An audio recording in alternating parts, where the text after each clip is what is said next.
To begin, raise your wiper arm into the upright position. Begin by pulling up on the tab. Hold down and away from the arm to release the blade.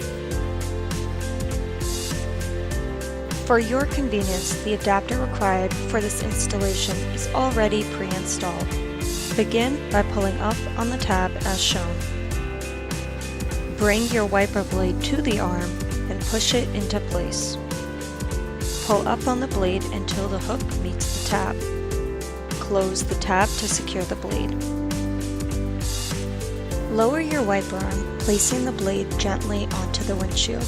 We recommend you test run your wipers to make sure they function as expected.